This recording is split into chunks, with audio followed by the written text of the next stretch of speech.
Today is Thursday, July 2nd, 2020, and this is your Dracut Connection. Good evening, ladies and gentlemen, and welcome to the show. We're coming to you live from our studios here in Dracut, Massachusetts. The Dracut Connection is a political talk show aimed at keeping the voters and taxpayers of Dracut and the surrounding area informed as to what is happening both politically and civically in the town of Dracut. You can join us by going on our Facebook page or streaming live on the internet via DATV or by turning on to your local Comcast Channel 8. Before we get into the agenda, let me introduce tonight's panel. I'm John Zimini, former Dracut Selectman who served the town for 3 consecutive terms, and I am the lead host for this evening's show. I am joined by the political conservative of Dracut, longtime Republican and union boss, George Bogue. How are you? Good morning. Good afternoon or evening. I'm a little bit behind the times here today. George, I like the tie, I gotta say. I had to wear it for the 4th. As you can see, I'm properly attired also with my shirt. As I walked out of the house tonight, my wife said, "Wow, you're gonna stand out." We are also joined tonight by our very politically astute and all-around great guy around town, well-liked by everybody he meets except for Mr. Dracut, Gordy Scott. Hi, Gordy. How you doing? Good. I did see Mr. Dracut when I went to vote on Monday. I said hello to him. I was very polite, and he said, "How you doing?" So he actually talked to you? He said something to me, so I was waiting for an apology. I opened the door to get that apology, but it never came. You won't be getting an apology, trust me. We may be joined by a surprise guest via telephone, but I'm not going to announce that until I actually get the phone call. Because he may have been hit by a moose. We never know. We never know. But by acclamation, unfortunately, Brian Bond is not with us tonight. So it should be a relatively bomb-tossless night. Unless I or one of you guys... Or unless he calls in. Oh, he might call in. You never know. He is on vacation, and he is looking for moose in the great woods of New Hampshire. So before we get started with our agenda, gentlemen, we have our resident weatherman. Which we love. We love this guy. He's so accurate on his 8-day report. Is it an 8-day report he gives? He's so accurate at everything he does. He's a great guy, and he does a lot of work. And he also works for Channel 7, I think. And he's really beefed up our show. I mean, I got to say. He really has. He really has. So let's get the 7-day forecast, the beautiful July 4th forecast from our resident weatherman, Sean Kelly. Hey guys, thanks for having me on the Dracut Connection tonight. Here is the forecast for tonight. 68 degrees, we're going to drop down to tonight. It is going to be humid, and that is going to last into your Friday, of course. 68 degrees, we're going to drop down to tonight. Winds coming from the west, 5 to 10 miles an hour, nothing too concerning. As we head into your Friday, I think most of the day is going to be cloudy. We might get some sun in the mornings, and then in the afternoon hours, you could get a pop-up shower, even a thunderstorm later on Friday afternoon. 73 degrees for a high temp, so a nice day to get outside, and hopefully, we won't get into rain, but we do need the rain. And as we head into your Friday night, we're going to drop down to about 62 degrees, becoming cloudy, winds 5 to 10 miles an hour, nothing too bad. As you're heading into your 4th of July, 79 degrees for a high temp. There will be some sun and some clouds, and there could even be an afternoon spot shower or two is possible in the afternoon hours. Winds coming from the northeast, 5 to 10 miles an hour. As we head into your Saturday night, we're going to drop down to 59 degrees, becoming partly cloudy. Winds 5 to 10 miles an hour, so nothing too bad. As we head into next week, Sunday we'll get the sun in, 87 degrees. But as we head into next week, it looks a little bit unsettled once again. Temperatures in the 80s to even near 90 as we head into next weekend. And that's it for now, everybody. Back to you guys in the studio. Thank you, Sean, for that great report. Well, it looks like we're going to get some rain anyway. We need it. Yeah, we need it. As long as there's enough sunny time to cook out, I'm fine. I can cook it outside and eat it inside. I'm okay with that. So tell me, how do you cook? What do you use? You use coal, or do you the Gas charcoal, grill. or do you Gas grill. Gas grill. Gas grill. And what's your favorite barbecue food?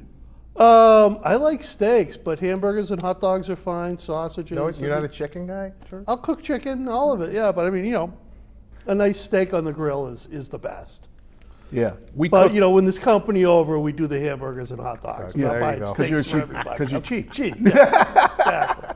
Well, my wife and I cooked a swordfish steak that we got out of a fresh seafood store up in Salem, New Hampshire the other day. It was huge and it came out very good. And she made some sort of a lemon type topping on it with dill in it. Oh, the steak, the swordfish just melted in your mouth. What's your favorite cooking device for barbecue?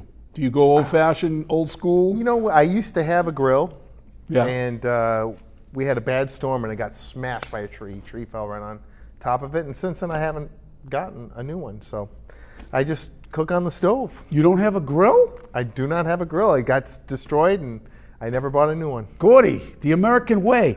Listen, on July 7th, Yes. your job is going to be to go out and buy a new grill on July But if I 7th. do get a grill, and when I do get a grill, it will be a gas grill. I agree with George. Okay. But your job, you got to go out and get one on July 7th. And right. later on in the show, we'll talk about the significance of July 7th. Right? We'll be cooking with gas. Is that what you're saying? July 7th. Okay. Keep that I'll in remember. mind, because All when we right. get under the national stuff, we'll talk about July 7th. Okay, so my favorite cooking device, obviously, is my stainless steel gas grill. And Aubrey Perry has already checked in with us, folks.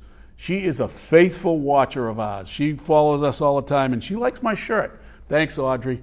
You know why, Aubrey. It's 4th of July weekend, so we have to do something. Gordy, you have the COVID report for us. Let's Yes. just So dive in. before I play our weekly COVID report, I did go. I do have some data in there, a little bit of data in there for Dracut, and I did go in and I wanted to focus at the end on some national stuff and take a closer look at Texas, because it's a lot in the news right now. You'll see a lot of the media saying, the cases are spiking, close everything down, and we're going to take a little closer look at that to see if that's really the right thing to do. So Ron, I'm going to start this up. If you can switch over to the computer monitor for me. So this is our COVID update for July 2nd. So we're going to start off with the how we're doing here in Massachusetts. You can see here, I know this is kind of an eye chart for most people, but you can see the lines are going downwards, so that's good. A lot of things on the decline. Again, average age of people with COVID-19 is 51 years of age. That's unchanged. Average age of hospitalization, 68. Again, that's unchanged from last week. The average age of death actually went up by 1 year, so it's up to 82, up from 81 from last week. And then our total deaths now in Massachusetts are 8,081. Again, long-term care facilities, 5,127, 68%. People with underlying conditions still at 98.3%. That's been unchanged for quite a while. Deaths in 80 plus is up to 5,050 and 62.5%. That's up from 62.3. Deaths in 70 plus is 6819. That's 84.4%. That's unchanged from last week. And then 60 plus is 7661 at 94.8%, unchanged from last week. And then you can see here those under 60, 416, and then those under 60 with no underlying conditions, it's still at 8. Cases here in Dracut, it's 495, and the deaths in Dracut still at 2. We did have 8 new cases today, which brings us up to 503. And we have 26 active cases with 411 recovered and 477 total recovered. This is the chart I wanted to bring up and talk a little bit about. Let me just make that a little bigger again. Can you go back to that? Oh, yeah, I think I closed it, but That's okay. So Gordy, tell me, so at the rate of 98% over 70 or over 65, this is pretty much a senior citizen disease, yes. right? Right, If and- only 2% of the actual population under 65 I think it's like Is- 5%, but is yeah. affected by this, Right. Then why are we closing stuff down? Right, and that's what's happening in that last chart that you saw that I brought up from Texas. And Texas was one of the states that was really spiking because they opened up probably the earliest. I think it was early May, beginning of May they opened up. It was actually April 27th, but Their first official day was May 1st, and the cases continue to go down. You'll notice when the cases start to go up is when George Floyd died. Right. So when George Floyd died, guess what happened? Protests in Houston, and if you look closer at the detail of those statistics, you'll see it's all in the large cities. Austin, Dallas, Houston. George Floyd's from Houston, so they've had nightly riots and rallies. So that's really what I believe. All these things that are going up, Miami and Florida. Florida is going, another place that's spiking, and it's all happening in Miami. Again, if you watch the local news in Miami, lots of riots, lots of protests. So you've actually broke this down and went into the right into the Specifics. weeds on it, and you can see that in Miami, it's really in that county that Right. Is So that if you Dane go County? if you go to towns, Dane County. So if you go to towns that are like 100,000, so larger cities, but they're not the size of Houston and things of that nature, the cases aren't going up there. I mean, hasn't that been the case all along, though? It's been the big cities. It's been New York. It's been It Chicago. is, but it's New been York is Detroit. spiking again, and because why? They're not. It's not because they're opening up. It's because they have all these protests. Yeah, Right. but also, at least with Texas, I mean, I've been seeing contradictory stuff that the cases are up, but the deaths are maybe down. going up, but They're not that actually much. down. They are going down. They're They're still going down. Yeah. No, Florida though, I think those are going up, aren't they? No, because the cases that are actually coming out now are lower than 65. They're in the range of up to Right. 35-year-olds. Well, there's two things that's happening, right? We're testing more people, and the governors of the states are saying, we want you to, if you've been protesting, we want you to test, as our great governor has done here, right? So if they protest, they want you to go out and get tested. So we're doing that, so we're doing a lot more testing, right? So when you do a lot more testing, guess what happens? Well, positives. A lot more positives, right? So that last chart I showed you was from Texas, and you can see the cases coming down. It was 10% the population, so 10% of the people that got tested were positive, and then it went down to about 6%, and now it has gone up a little bit. About 7% of the people that are tested are positive, and you're seeing the same thing. I think it's up to 8% in Florida, so it is going up. So there are a lot more cases.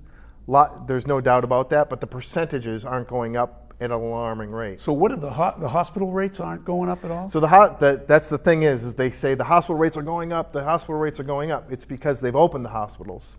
Right. And they're taking regular patients. So the hospitalization rate is going up, but it's not COVID that's causing the rise. But they're not telling you that. They're not telling us that. So Wow. as you saw in the paper, I don't know if we want to get into it now, but there was a news article about our rally that we had in the We'll get Methuen- into that. But in the Methuen newspaper that was totally made up and lie. It was Yeah. totally... We'll get into that a So- little bit later. The news media likes to portray things in one certain way they want to portray it.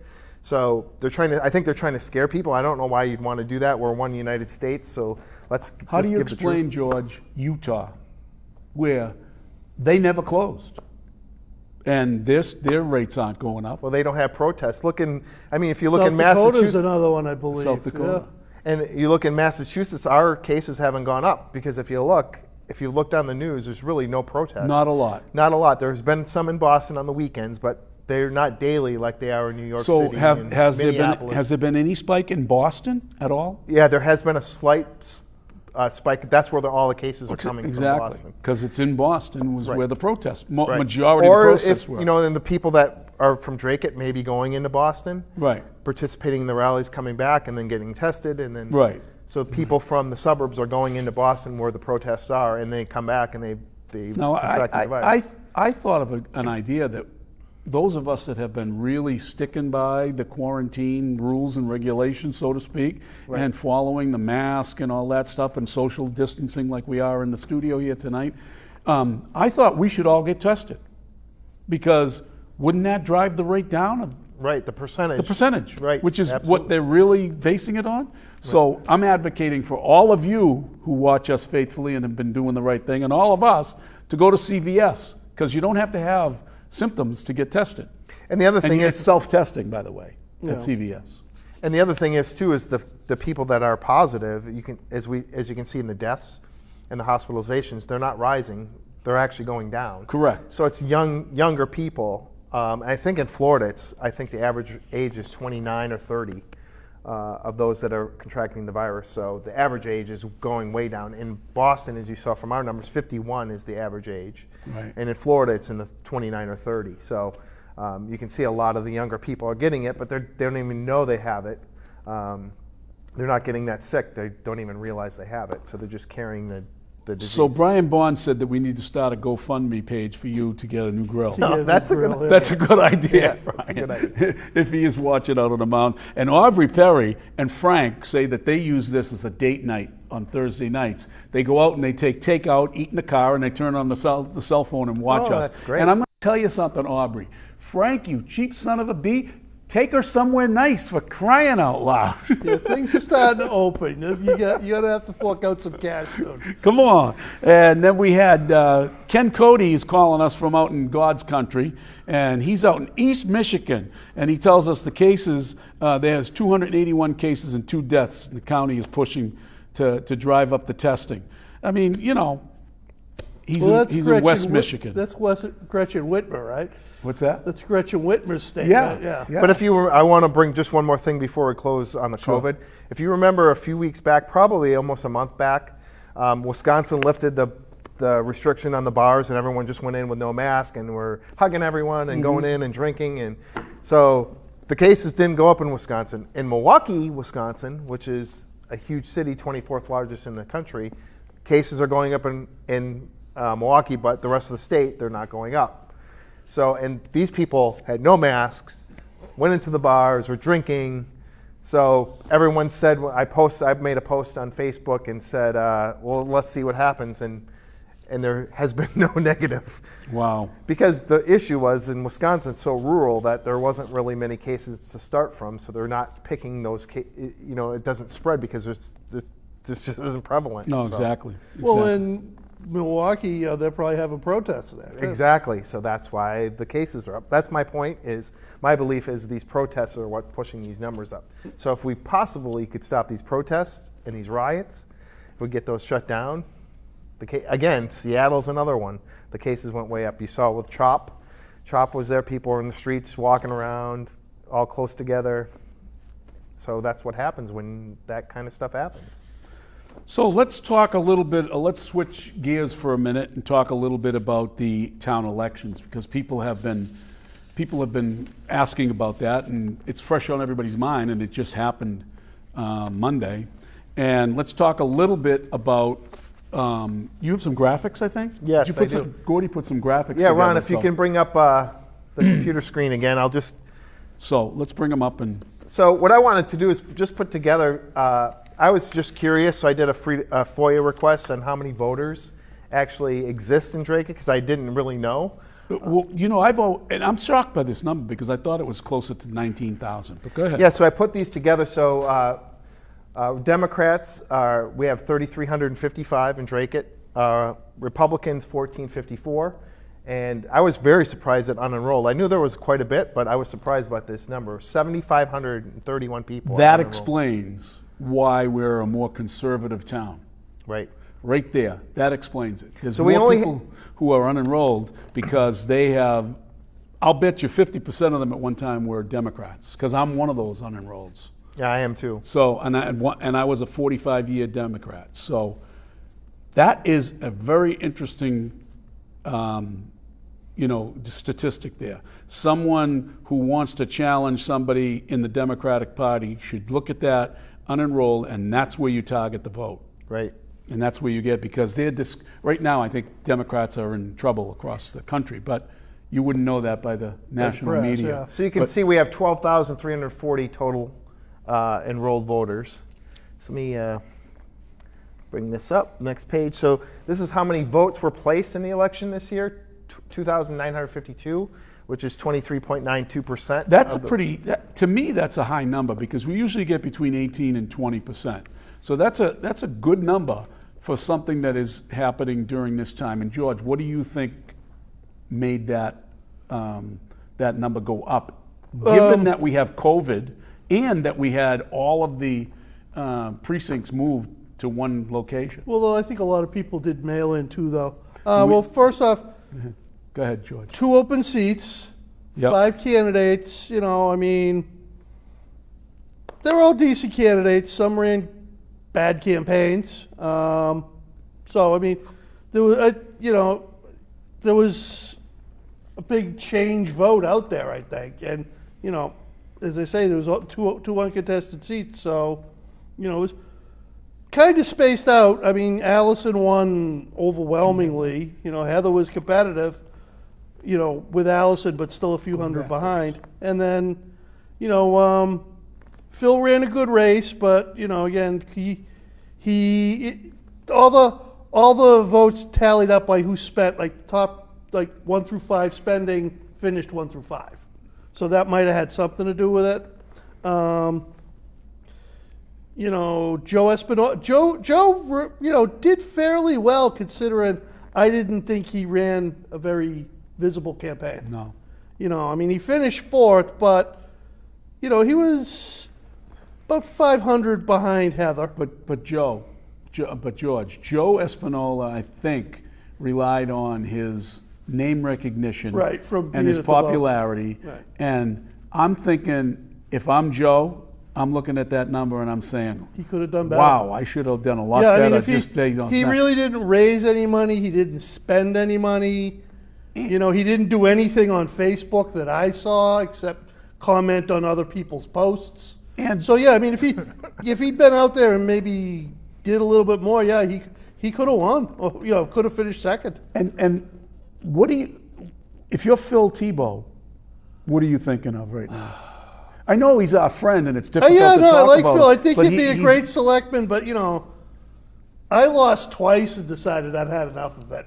And he's run More than twice. much more than twice. Yeah. He's wearing more than Brian Bond. Yeah. And, you know, the thing he's is, too, I think, is, you know, Phil is just, he's very smart, nicest guy. He's just not a politician. yeah.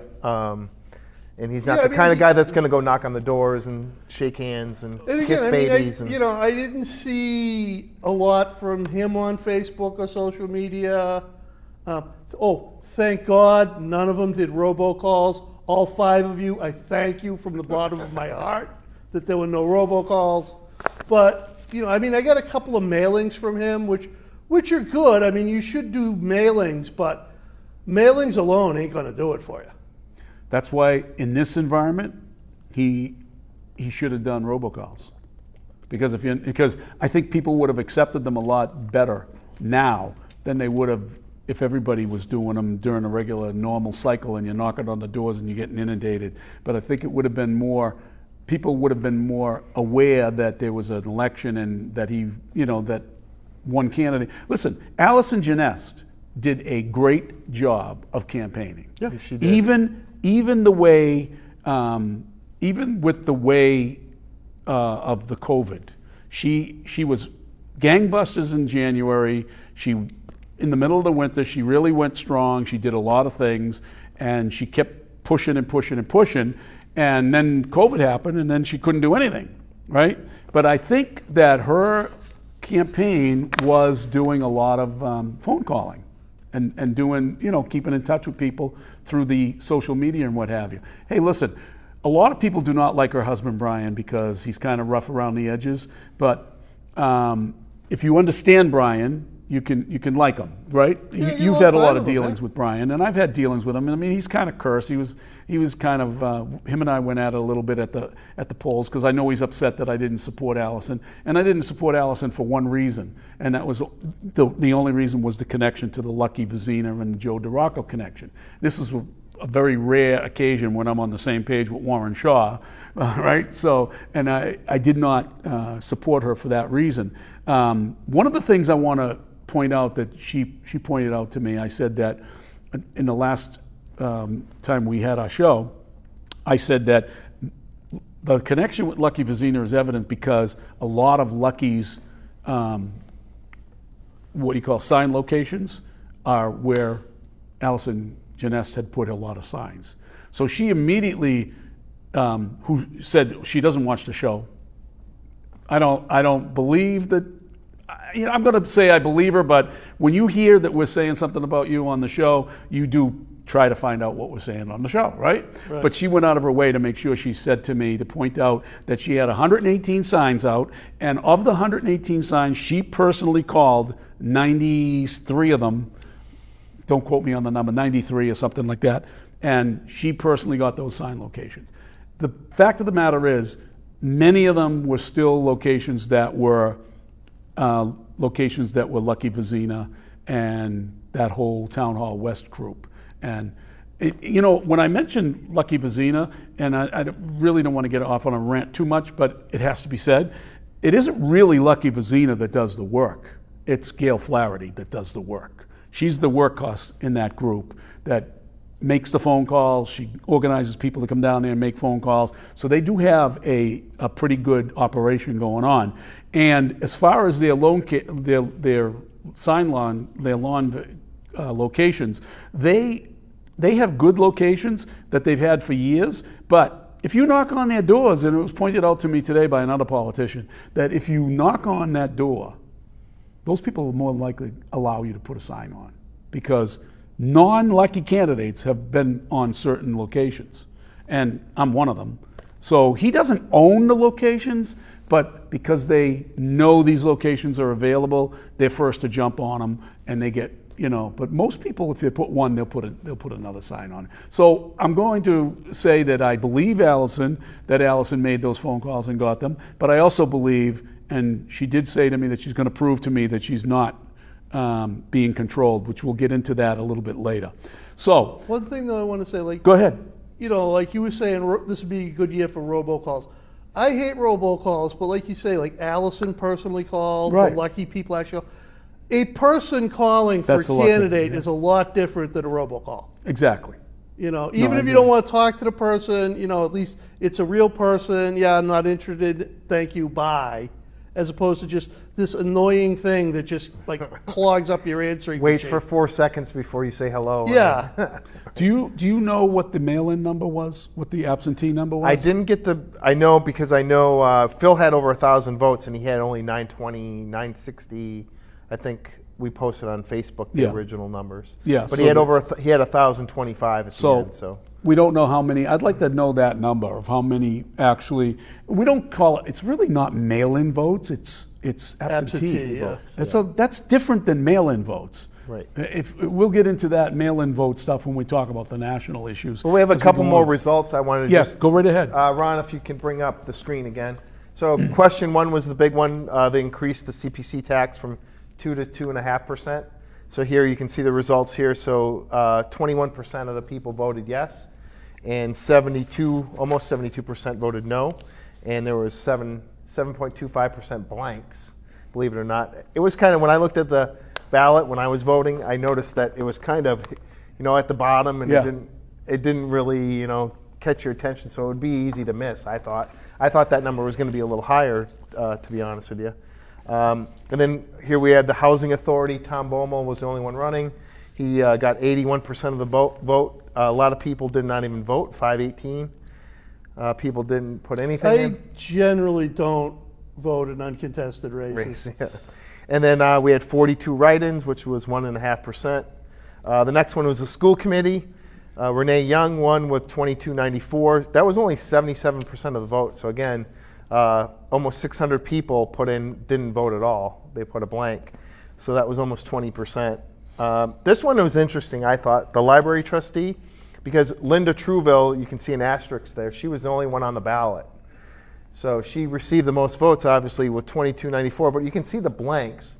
The blanks actually won 2931, which was 99.29%. But that's 2 spots, right? Right. It would've So been then 2 votes, yeah. these three other people had enough votes to actually have their name put down there. So Eric Jackson, with 3.32%, he received 98 votes. So he's going to be the other library trustee as a write-in. That's actually fairly close for write-in votes. And I know Eric Jackson had done stuff on Facebook. I never heard anything about Brian Flaherty, and he still only came up 14 votes short. I think he just posted something on Facebook and said, "Please vote for me." Yeah. I'm shocked that Linda Lambert was a write-in candidate. I wish I had known. I would have voted for Linda Lambert. I Yeah, I didn't hear voted anything about her for either. Linda Trouville, but I would have voted for Linda Lambert. I just too. thought it was interesting since there was only one person. And But I never they even actually- knew there she was running. And I did hear that Brian Flaherty was running. And then but- the last one was, here's the final tally again. Phil got 1,025, which was 34.72% of the votes. I thought it was interesting, Heather Santiago Hutchins, I didn't know much about her, but I know we did ask her to come on the show a couple times. She said she had 2 jobs. She was unable to come in. So she's unable to come in if that was really a true story. She was unable to come in because she had 2 jobs. I don't know how she's going to be as a selectman if she's has 2 jobs and then is also going to be a selectman. So. Okay, we have a phone call, so we're gonna pause right here for a minute, and we're gonna bring in our mystery guest from the wilds of the north. Hello, can you hear me? Hey, gentlemen. Hey, Gentlemen, Brian. How are you? Is it Brian? Bond here. Go, Brian. Keeping an eye on the show, making sure that you're not burning down the house or anything like that, you know? We're hoping you're If making you a mountain only, man. If you only knew what's off the screen right now, Brian. There you go. So I just wanted to give my 2 cents on the election, you know? Go ahead. And I'm getting a little bit of echo. But so I thought Allison ran a great campaign. She worked very hard. She deserves it. Heather, I didn't think Heather worked that hard, but I guess I wasn't paying attention to what was going on in her campaign. Because again, we asked her several times to come on the show. She didn't come on the show. But what my theory regarding her win is that she's supported by a lot of the people that work for the town and their families. And she'll be looking out for them going forward in the future. What I'm concerned about, will she be looking out for the rest of the taxpayers? So that's my concern there. I think she also Bill got a Tebow? lot of support from the group that pushes the school spending. Sure, I agree. I agree, George. Phil Tebow, Phil, as he normally does, doesn't work hard for elections, but that's Phil's character. He doesn't make phone calls. He doesn't, pound the pavement. I think he would make a great selectman, but until he can put a yeoman's work effort in, he probably shouldn't run again. Brian, did he fundraise with you at all? Did he ask for any cash at all? Like, No. Did he ask for anything, a donation? Did he ask anybody on this panel? No. I mean, we're all friends. We see him all the time. He didn't Yeah. even have, say, I need so much money to send out a, whatever. Well, he took the in cards. 2,700 and spent 17. So. Yeah. So, but go ahead, I Brian. don't I'm know sorry. if he really wanted to win. What's that? I don't know if he really wanted to win. Well, I don't think people get into fights or races not to want to win, but there's different levels of wanting to win. Like in my heart, I don't stop till I drop. I don't to the last vote, and I'm on the phone constantly. Election day, I don't spend any time at the polls. When I ran, I go at 7 o'clock. I stay till 9, and then from 9 till 7, I'm on the phones. I don't leave my house. Well, and John, I think you can show the folks next year how you run, and we'll put that to bed then, right? And let me jump into this because I'm way up north here. sure. I might lose you in a minute. But Joe Espinola, I don't know what he was doing. I don't think he did any campaigning. He didn't have a Facebook page. As I think I heard George earlier that he just basically would respond to other people's posts on Facebook. So I don't know what he did. Mark Yeah, Pease, I actually sent him a Facebook message, and he never responded to me. And he said, I guess he told somebody that that he didn't see it, but I went back and checked, and it was on his page. And I like Joe. I mean, there's a lot of things I like about him. There's a lot of stuff that I don't like, but that's okay. There's a lot of things that people don't like about me, but that's okay too. Really? Right. And there's a lot of things that Brian and I don't get along on, but that's okay. We can still be friends. But the bottom line is, Joe didn't return anything. You're right about that, Brian. Ron, can you put that graphic back up about the votes? The one where, yeah, that one right, not that one, the next one. Yeah, I get it. He'll click it back. Thanks. So Brian, go ahead. So, and then Mark Pease, I mean, he got the votes he deserved.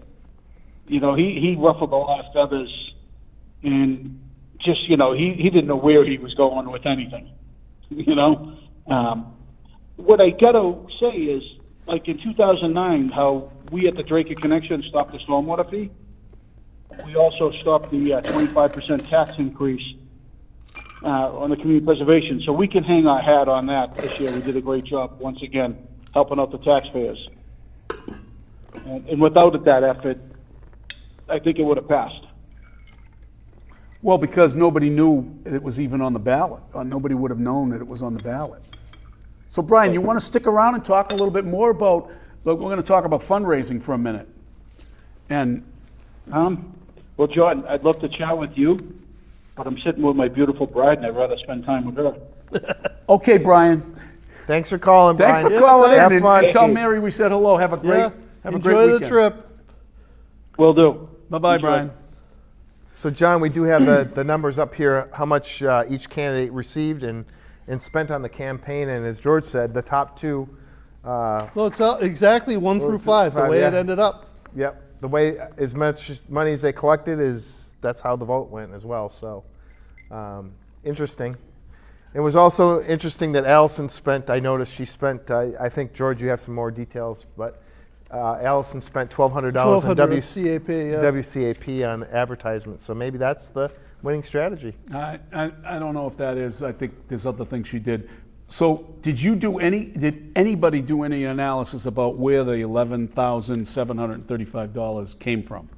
Did you dive into the weeds? I mean, I've got Yeah, the list. Allison put $4,000 of her own money into. So that's a third. Yeah. And I did a little more analysis. I mean, I recognize some of these names as Republican people, not necessarily from Dracut, but I mean, there's Republican names in here. So, of course, she's on the town committee, Brian's on the town committee and the state committee. So, I mean, they tapped into some of that. You know, as far as public figures go, Joe Duraco, $50. Tammy Dristelera, $60. So if you could get Joe and Tammy, that's pretty much the whole political range of the Board of Selectmen. Then you had Rita Murcia, $100.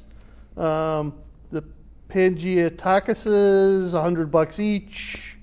Matt Sheehan, $50. You know, I mean, there's other people here. I mean, Jim Oganowski, I guess he's a public figure. He ran for office. See a couple people from the town committee. So I mean, she got 4 pages worth of donors. So a third of those donors were outside of the town. If you added it all up, yeah, you'd come up with a third of those people who came off of probably a list that Brian Janest had, and he's done a lot for the Republican Party. So a third of those people kicked in some serious money for her, and then maybe a third from Dracut, which is not bad. About $3,500 from Dracut, $4,000 from Dracut is a pretty good number if you hustle it up. And as Gordy said, she reached into her own pocket for some of it too. You have to. Yeah. You have to. If you're gonna win, you have to reach into your own pocket. You never get it back. Trust me, Allison. You never get it back. I put nearly $10,000 into my campaign the second time I ran, and first time and second time I put about $7,000. So between the two, I was in the hole for quite a bit, and you don't get it back because you're always looking to keep it there for the next run, so to speak. But as we talk a little bit more about that, what other significant number came out of that? Do you know anything other than that other significant number that came out of that? How much per vote do you think they paid? Well, it was they spent $9,000 and she got 1,700 votes.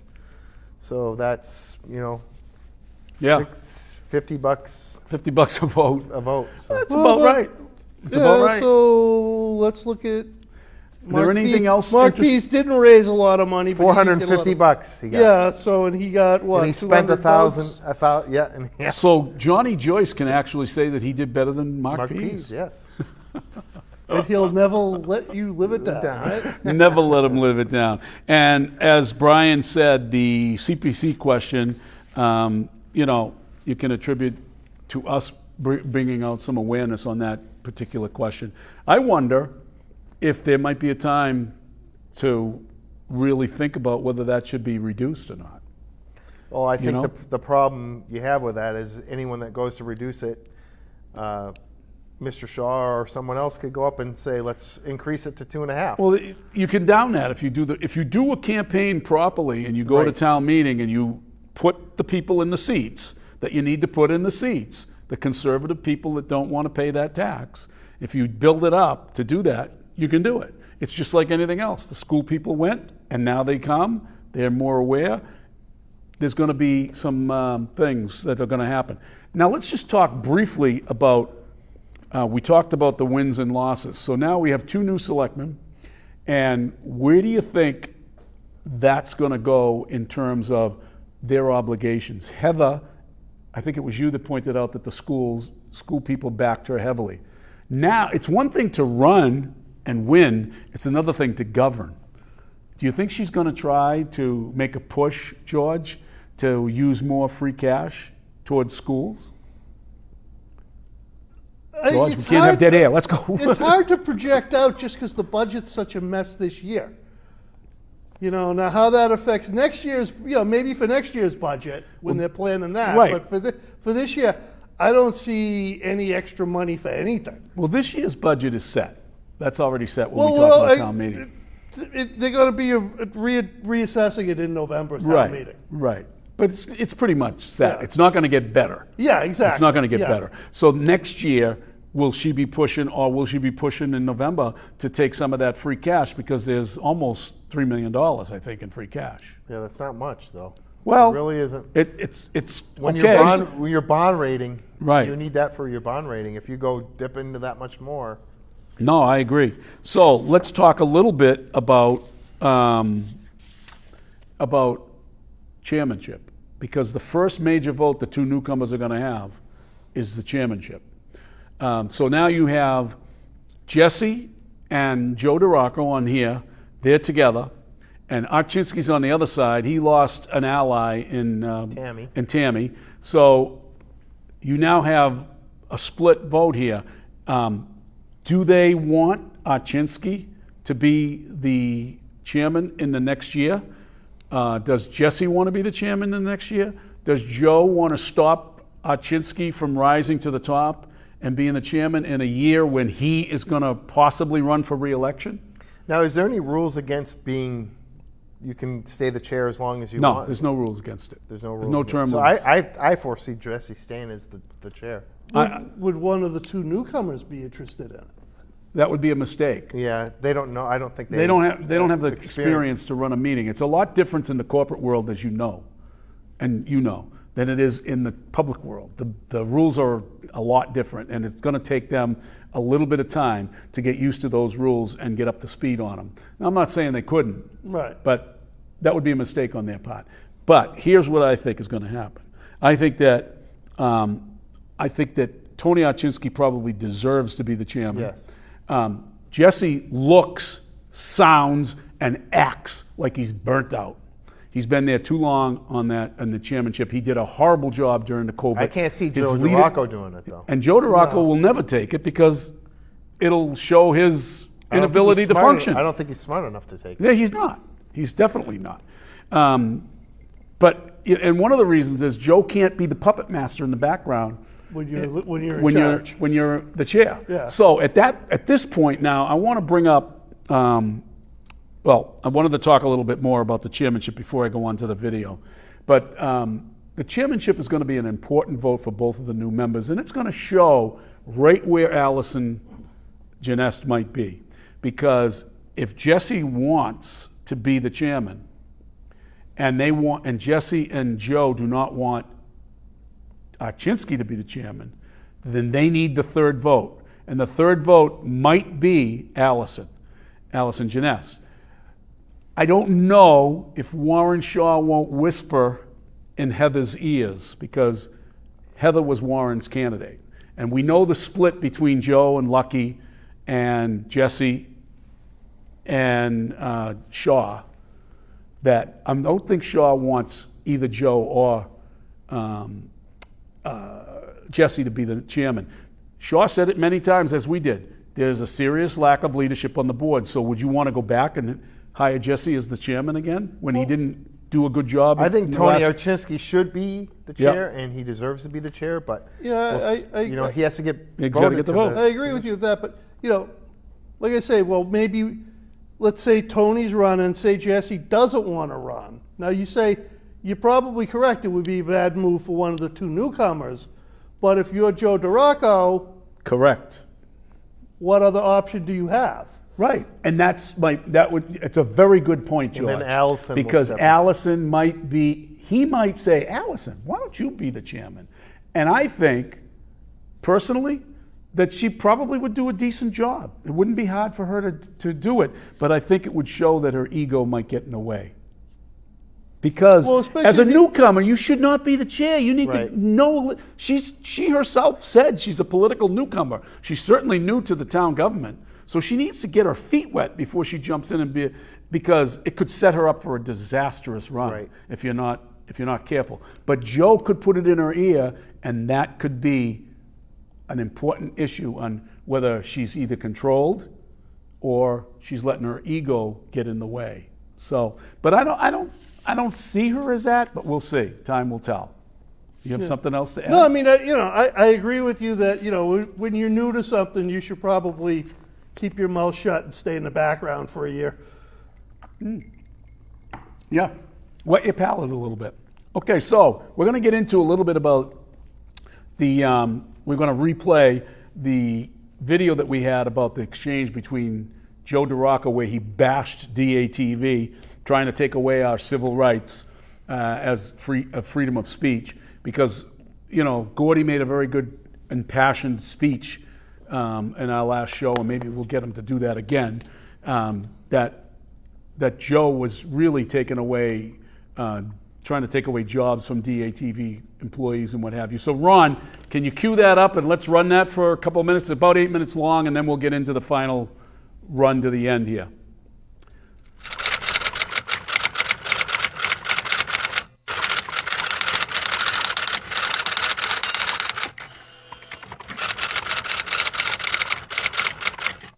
Imagine living under a system where your writing must be approved by the government before it can be published. That gives a team of government censors the power to remove information they don't want the public to know, and the ability to delay publication of manuscripts that could help the public understand and influence key policy decisions. In America, we know that the First Amendment is supposed to protect us from this kind of censorship.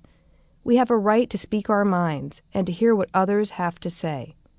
It's fundamental to who we are. It's the bedrock of our democracy. For Selectman Dracut, discuss Dracut Access Television relationship with the town, where apparently no written contract has been signed between DATV and the Board of Selectmen. Last meeting, because I wanted our attorney to look at the contract that we have with Comcast and where our authority is, and we have no contract with DATV. Standings. I don't believe there was anything untoward here, or there was any bad faith here. I think it just grew on itself. It just continued on, and here we are. One, I'm not too happy with the connection. In my mind, all it does is degrade people. I mean, it goes after families. It doesn't care who they hurt. I mean, it's the same thing over and over again. I don't see the benefit to the community or the ratepayers or any of that. I mean, I don't think John Zimney, Barnes, and Zimney, and Thibault, in my opinion, are doing the towns any favor. They're fighting their own battle. I think they're using it, in my opinion. I think they're using it as a weapon, and at some point that's got to end, because I don't think it's beneficial to the community. And I think that's right now, that's our job to oversee that. In broad terms, censorship occurs when individuals, groups, or government officials decide that certain images, information, or ideas are so objectionable that no one should have access to that because they don't have a contract. They're just designated by us to do it. And, you know, I'm not saying they need to be censored, but I think they need to be dealing more in what the truth is and not just throwing accusations out there about different people. So at this point, I don't know where we are. You know, a cable advisory committee, I don't know whether we need to rejuvenate that. Those were the ones that we've dealt with from day one. We've never dealt with anybody from DATV. I mean, you know, Jack Lyons did a tremendous job. Over the years, everybody had a lot of faith in him. And some of the people over there, in my opinion, I don't have a lot of faith in. So, I mean, I think we need to take a closer look at it and find out which is the best way to go. Through the chair, may I speak? Thank you. So I don't know why we're bashing DATV. We didn't ask for any financial report. Mr. Dracut did. DATV provides wonderful programming for the community, and it is protected by the First Amendment. It's called free speech. However, hateful words towards DATV may not be protected by free speech. There's no reason to bash the wonderful people that work there. They provide educational programming. They provide mentoring for adults and children. They have wonderful programming. They have lots of shows that you can watch. They televise our meetings and other meetings in town. And they work very hard for what they do. They created a beautiful studio. And I've had a tour several times of it. It's amazing. I don't know how to use all the equipment, but I certainly want to learn. I think that DATV is such an asset to our community that I think we should really let them function. They've done a very good job. Anybody can go on and have a program. You can have a program about, you know, let's bash Dracut Connection if you'd like, Mr. Dracut. But I'm sorry. People have a right to their opinions. And as long as they're not hateful and as long as they're not untrue, they're not going to get sued. But you've mentioned the people on that show throughout this meeting tonight at least 3 times. For what reason, I don't know. But that's hateful. You know, it's not, you can't just be projecting your personal opinion. I have a right to my opinion. It's not the opinion of this board. Your opinion is your opinion. We don't all feel that way. I know personally I don't. And I'm sorry, but I wish you would just move forward and let DATV do their job. There's a lot of nice, wonderful people employed there. They are the most hardworking people I've ever met. They're everywhere in town. They televise things. They're professional. Look at the meetings they host for us. I mean, without them, we wouldn't be able to televise. We wouldn't, because they know how to use all that intricate equipment. I think I said so. That's some of it is true over there. Some of it is being not. a wonderful community partner, and please excuse Mr. Dracut for always talking over me. Thank you. Oh, yeah. All right, Tony.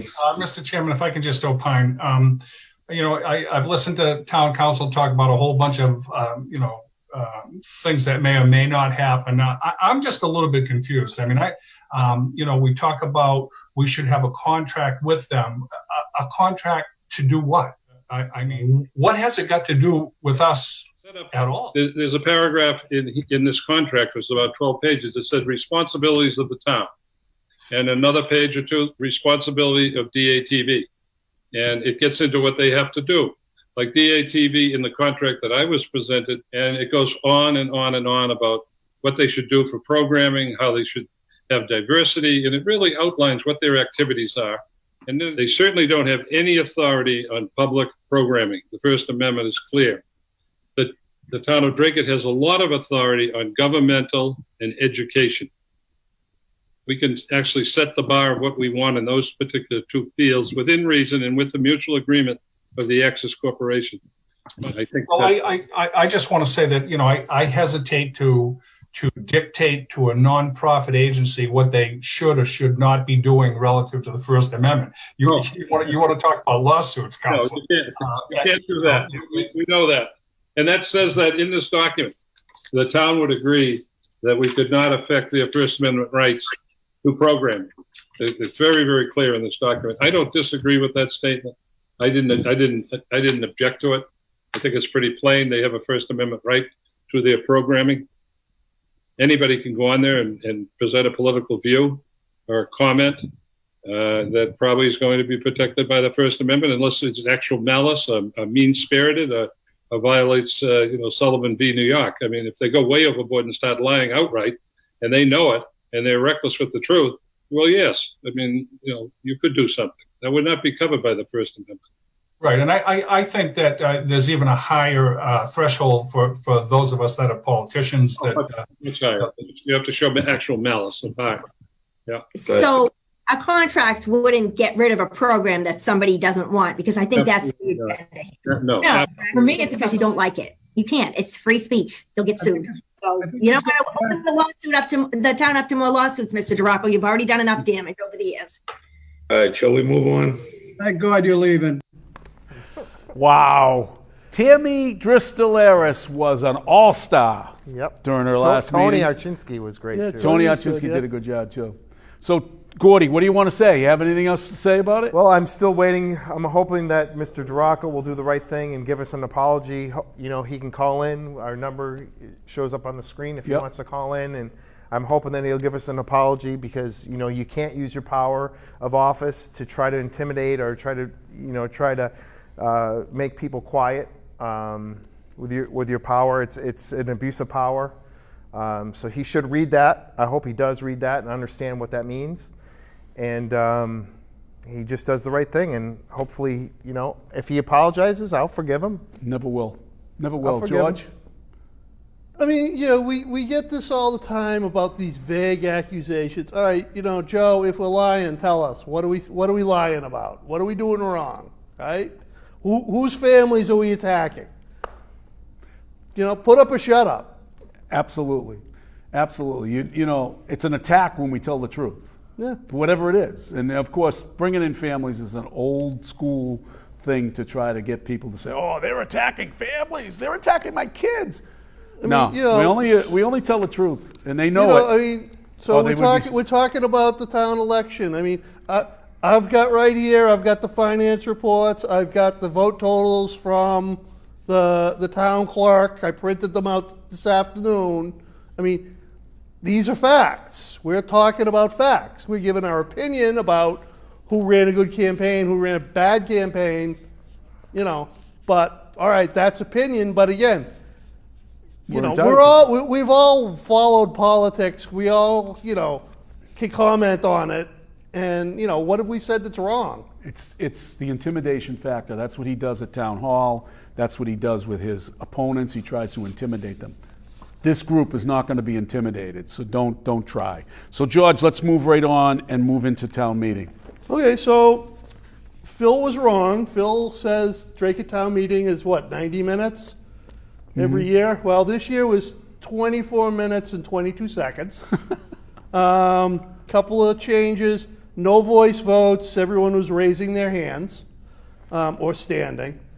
Time to comment was 2.5 minutes per speaker. I think it's usually 5. So, I mean, there were everything pretty much passed. There was a couple of articles that carried over from the June 2019 town meeting that Rich Cowan had put in. Those were withdrawn. There was a carryover from November 4th on Special Ed Stabilization Fund. That one passed. The stipends passed, the budgets passed, the snow and ice deficit passed, and a lot of these were just unanimous. How about the stabilization fund for the schools?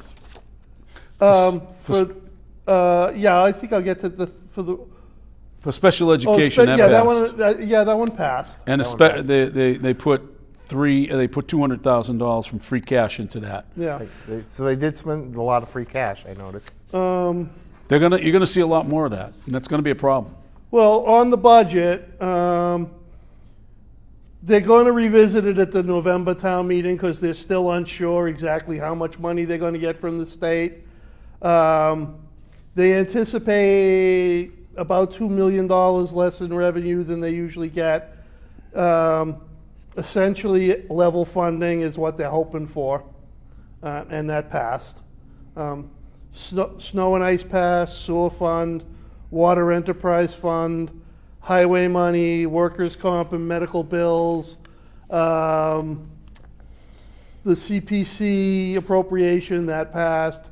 They did a couple of vehicle purchases. Well, they were purchases.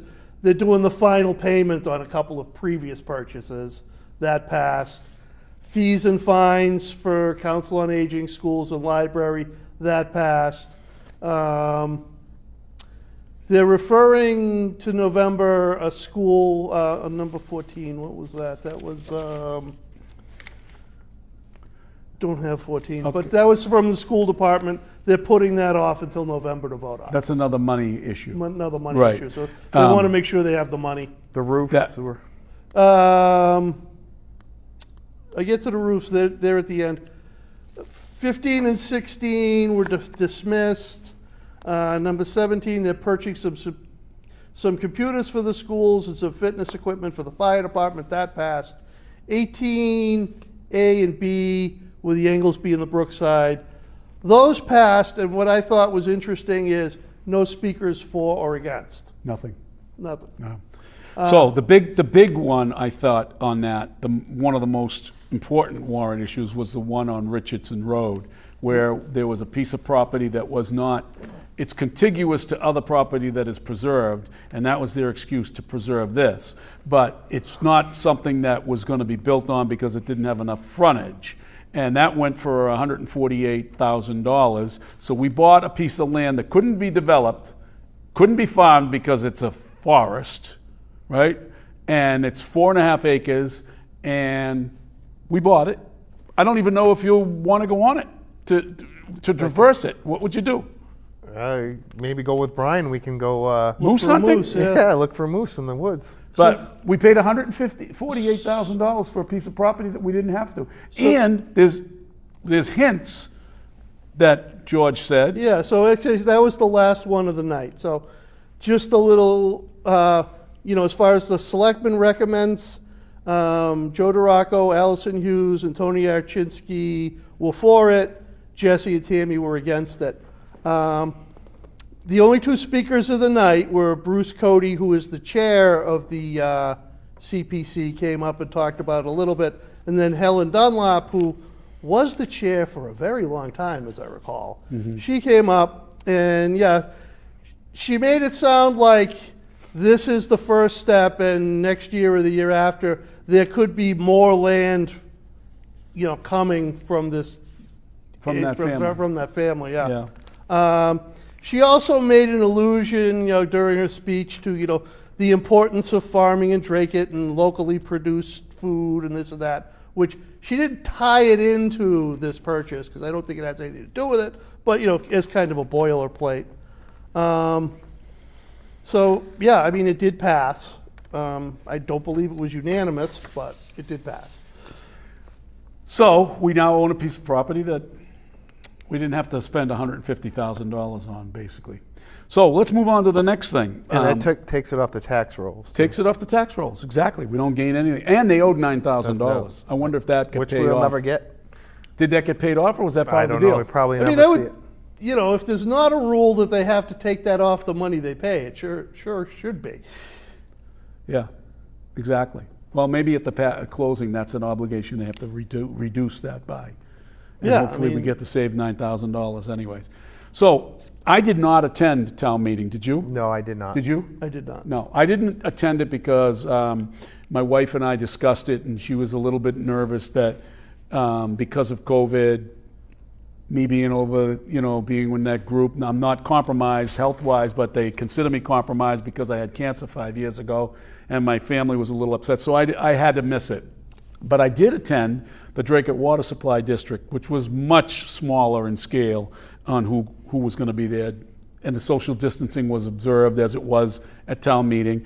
And it was also very poorly attended. You got to know a little bit about the water district, which not many people do, including myself. I got to say that all the years I lived here, I never attended a meeting because I wasn't attend a meeting. I wasn't in the district.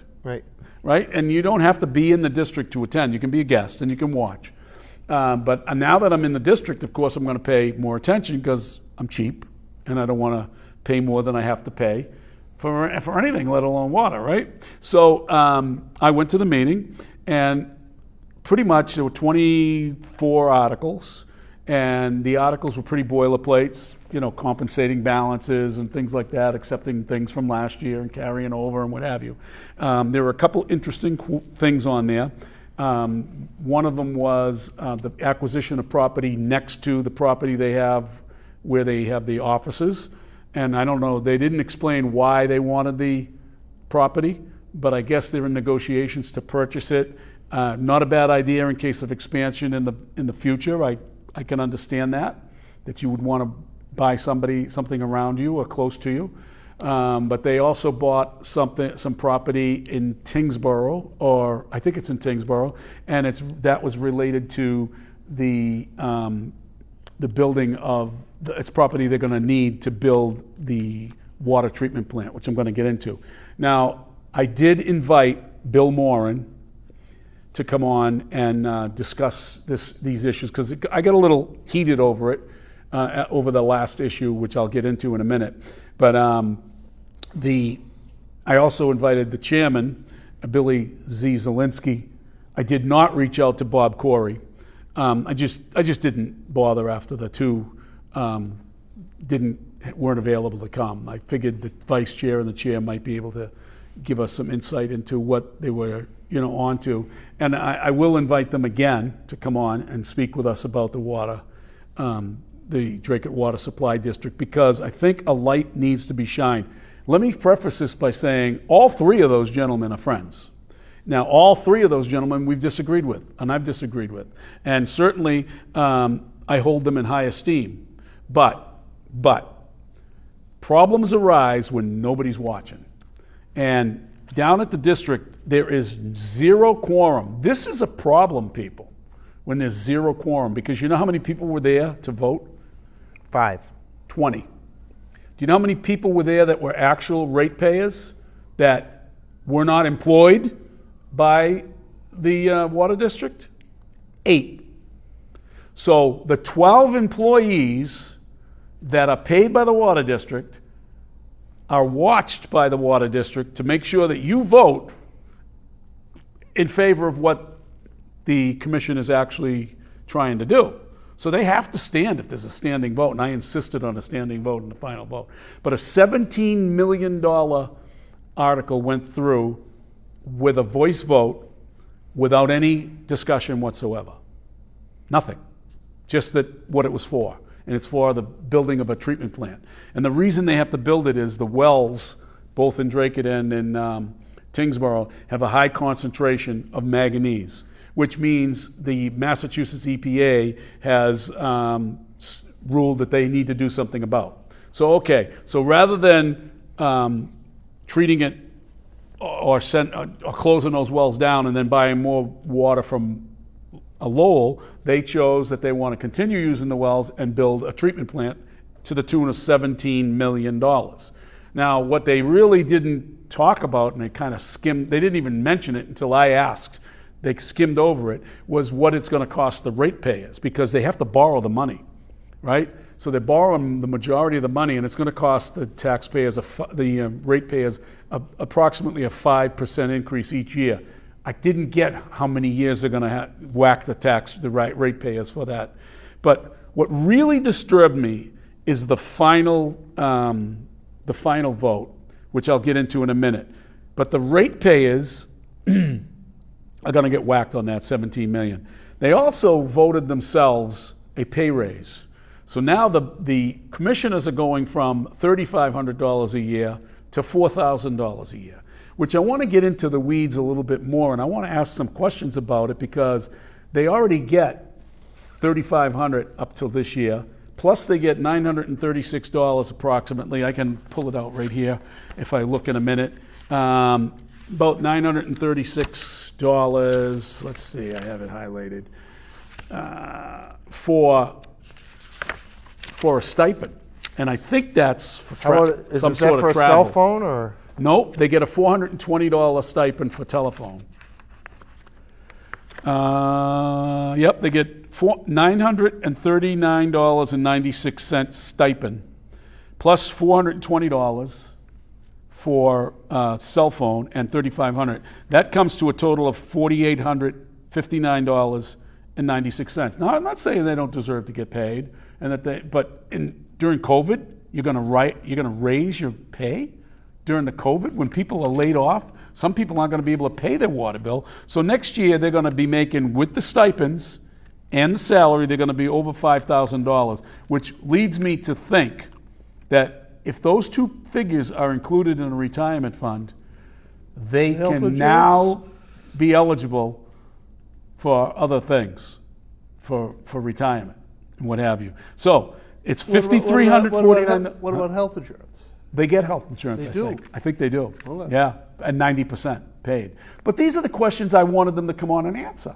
And Billy Zielinski, to his credit, he said, he's going away and celebrating the holiday. So It's the fourth weekend. when he'll come back. So we'll ask him back and we'll ask these questions. They got a payroll down there of $2 million. $2 million. And they got a payroll, their operating expenses come to just under $5 million, and they take in over almost $6 million a year. So they're banking. It's like a small town. Oh, it's quite an operation, and you can see this book here that they put together with all nice and fancy, with all the figures and what have you. So I just wanted to tell the ratepayers we're going to be keeping an eye on this, and I want the commissioners to know we should. And did they say how much rates were going to go up from the 5% every year? for the next, God knows. Do you remember when the MWRA came into the Boston, the Metropolitan Water Yeah. District? What happened there? The rates Doubled, tripled. tripled. It became unbelievable. What irritated me the most was there was an article on there, and I got to pay attention to the time. There was an article on there for the Greenmont Ave elderly housing. Now, I don't agree with how the town is approaching the elderly housing at Greenmont Ave. As you know, myself, Brian Bond, and others were instrumental in securing that property for elderly housing 10 years ago. And we also were responsible for securing a portion of CPC money up to $3 million to help infrastructure, because there would be no elderly housing if there wasn't some sort of partnership with the town and whoever would be developing, whether it would be the housing authority or a private public entity, a nonprofit. So what the town is doing now, after many years, they have contracted through a group through CTI that's run by Karen Fredericks, by the way, who is an outstanding administrator. Trust her very highly. And some nonprofits I'm not too high on because it's a money grab for administration mostly. But I think Karen Fredericks, who is a Dracut resident and very highly regarded, and she does a very good job with CTI. So their group has a nonprofit that they developed that is going to be the developer on that property. So there's a public, quasi-public, private, nonprofit that's partnering with the town. The town's given $3 million. And the water district, what they were there for was to get a reduction in the tie-in fee. The tie-in fee used to be $7,500 per unit. So if you built a house, you needed to pay $7,500 to tie into the Dracut water system. That didn't give you any water, didn't give you anything. That just gave you the right to tap into the pipe, right? And then you were going to pay for the water. So their argument was, well, we're giving you water. No, you're not giving them water. You're giving them the right to get the water. And you're charging them $7,500. Well, they reduced that fee sometime in the past. I don't know, recent past. I don't know exactly when. I'm going to get to the bottom of that. And now it's $3,500. So in order for the figures to work and be able to balance the sheets, the nonprofit and the town needed to get a break on the water, on the tie-in fees from $3,500, and they wanted to go down to like $1,600, which was a little more than half of they were willing to pay per unit, $1,600. But it was a $100,000 pay to the district. But they insisted that no, they're making a lot of money on this, and they should be paying, and they shouldn't get any treatment. It's not a private project. It's not a totally public project, but it's a partnership. And the Dracut Water Supply District and their 3 commissioners voted to not be part of that partnership because they wanted to get the money to put away for future development.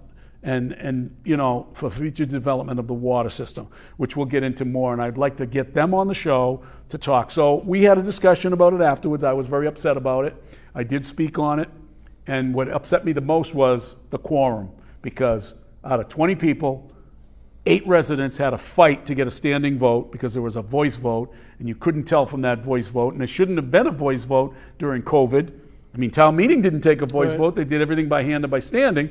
So I insisted, and Peter Natsios, who's a great guy, does a good meeting, he eventually realized what he had done, and he said, after the meeting, he said, I should have just went to a standing anyways. Right, you get the votes, do it, But the bottom line was, it was 12-8. So when was the meeting? It was at the auditorium at the school. When? 5:30 last Monday. Oh, so just before the time? Yes, and what they did was after we left, they went in and sanitized. They had people come in and sanitize again, the auditorium, after the meeting was over. So it was properly ready for the next meeting. So, but, it just disturbed me that only 20 people were there, and 12 of them were employees. Well, how do you think the employees are going to vote? Roger Daigle, God rest his soul, would be turning over saying, the special interest, that's what's wrong with town meeting. That's what's wrong with the water department meeting. I know he would be. And he'd be blasting Billy Moran, who there wasn't better friends than Billy Moran and Roger Daigle. So I can look at Mr. Moran, who's a good friend. I love him dearly, but this was not good. This was not good. They took a pay raise. Somebody's got to start watching that water district, and I think we're gonna make a segment over here where we pick apart some of that stuff that they're doing down there, just to hold their feet to the fire. Any comments? No, I didn't realize that. I did talk to Bill Moran at our rolling rally, and he did make a mention that they wanted to combine the Kenwood and the water district together. So we'll see. Billy's been talking about that for years, but it'll be interesting. Now, you have any comment on the water district? Yeah, I'm sure. I don't. The bill comes in, I pay it. There was probably a notice in there about the meeting, but it really wasn't publicized. No. It should be more publicized. The warrant should be available beforehand. I want to give Ann Vandal credit this year. As I mentioned, the warrant online actually had numbers for a change, which I thought was a positive development. But yeah, the water supply people should be sending stuff out, publicizing this. And even like the signs around town that tell you about town meeting, they should probably say the water supply district too. Correct. And the other thing, John, I just want to chime in quickly is, they did a great job with the voting, I thought. Yeah. They had masks available, so, let's give credit where credit's due. Great job, and the town and the clerk's office, Kathy Graham, excellent job. I thought the voting was excellent, very clean. My wife forgot, we walked from our house, which was 4.5 miles, to the high school, and we walked back, and she forgot halfway there, she forgot her mask. But they had masks. But they had masks there, so she was able to vote. I said, I'll go in and you can use mine. But so it was really great. I thought they did an excellent job. Well, that was all good. Now, Brian Bond chimed in earlier. He said that Jesse, when we were talking about Joe DeRocco and Jesse, that Jesse is done with being chair. He's taking a lot of well-deserved abuse and proven that he's not a leader. That was from Brian Bond. He said that earlier. Let's see, my battery's running low. Charlene Gertz, she says that she really loves Tammy a lot. And Aubrey Perry says that Tammy is a legend. That's true. And Kevin Telly actually chimed in and said that, that DeRocco hates the truth. The truth hurts. He's obviously afraid and inept. That's very good, Kevin. We'd like to get you on the show, maybe, Kevin. Come on and talk. And he wants his actions to be done in secret, naturally. And Dracut government does a poor job of informing residents also, Kevin said. And you're right, they do. They don't do a very good job of being transparent. They say they do. They do the very bare minimum. They do what they have to do to stay out of trouble with the open meeting laws.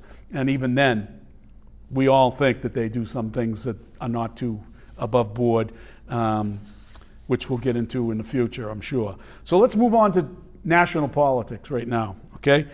Job report today.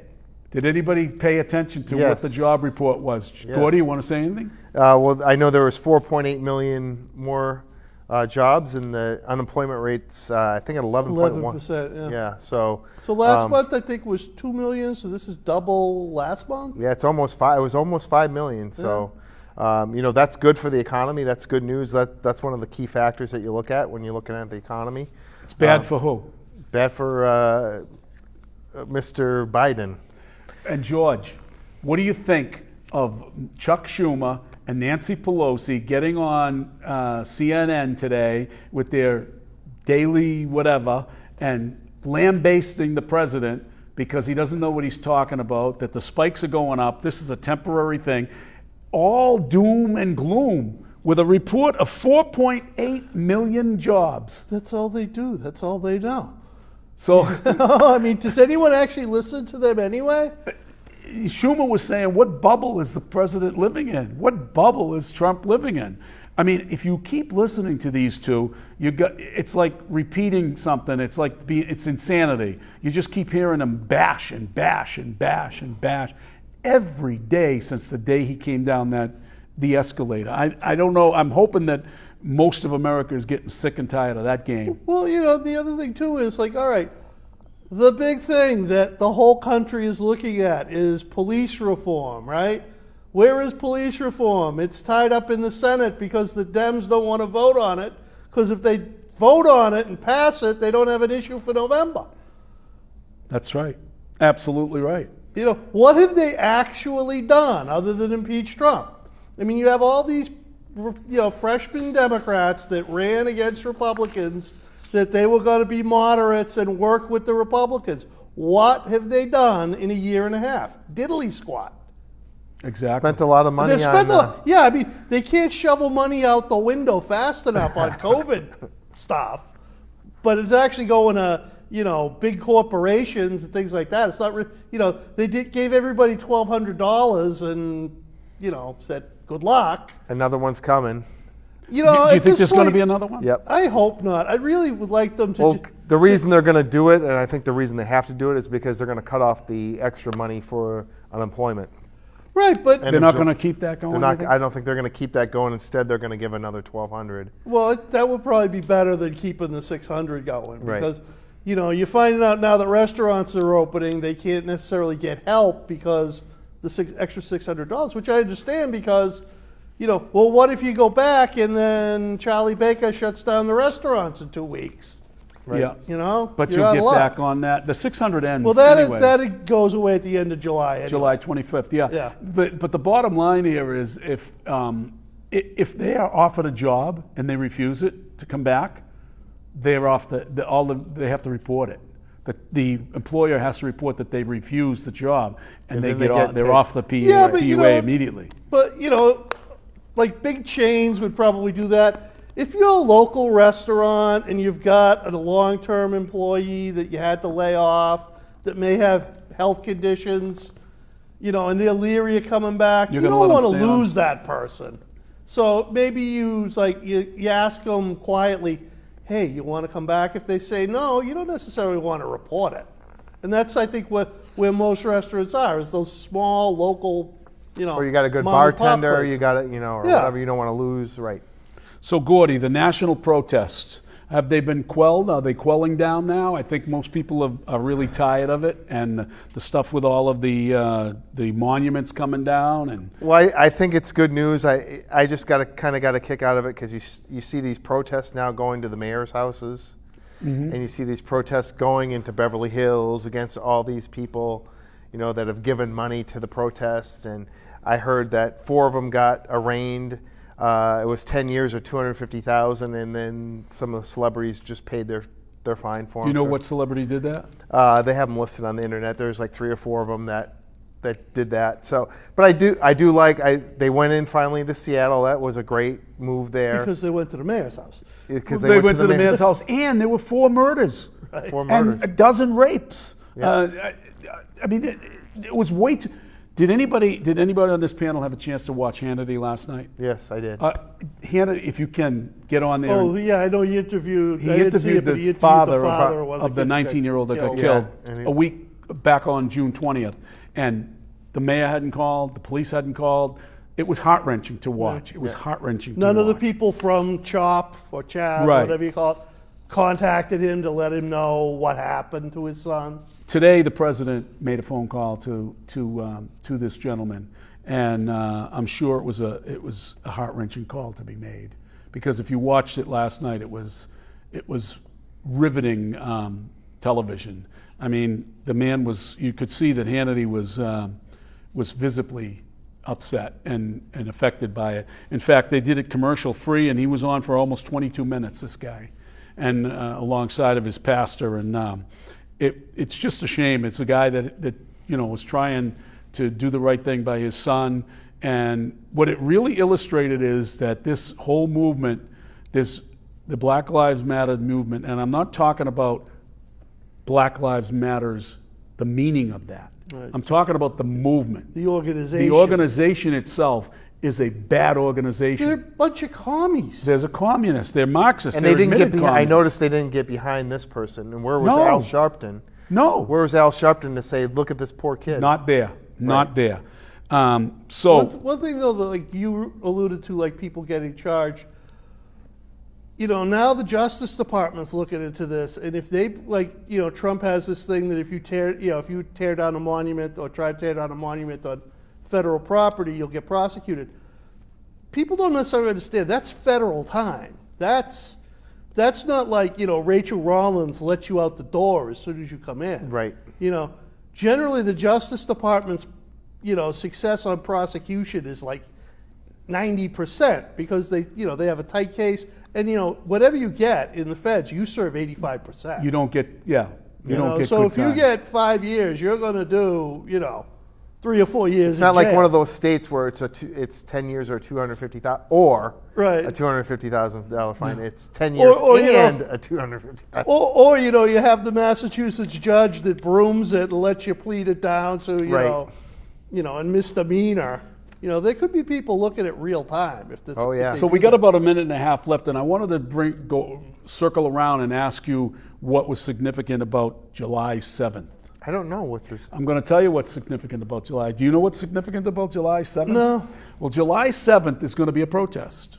Black Lives Matters has called it a blackout day, where they're I asking did see that, they're yeah. asking all minority and At the shop or something? to not spend $1 on that day. And that's why I'm saying to you, Gordy, go out and buy that grill on the 7th. I'm going to Okay. buy a dishwasher and a couple of other things that we need at our house on July 7th, and we hope you do the same, folks. Well, the other thing too is, all right, so they're not going to spend the money on July 7th. So if they go on July 6th or July 8th, will the stores really notice that they weren't shut? And they're going to hurt their own communities, the local communities. Gordy, close out this session. Well, We're great. at the end. Yeah, great show, everyone. Thanks for tuning in as always. When it's 6:30 and it's Thursday, it's the Dracut Connection. Stay connected. See you later, Dracut.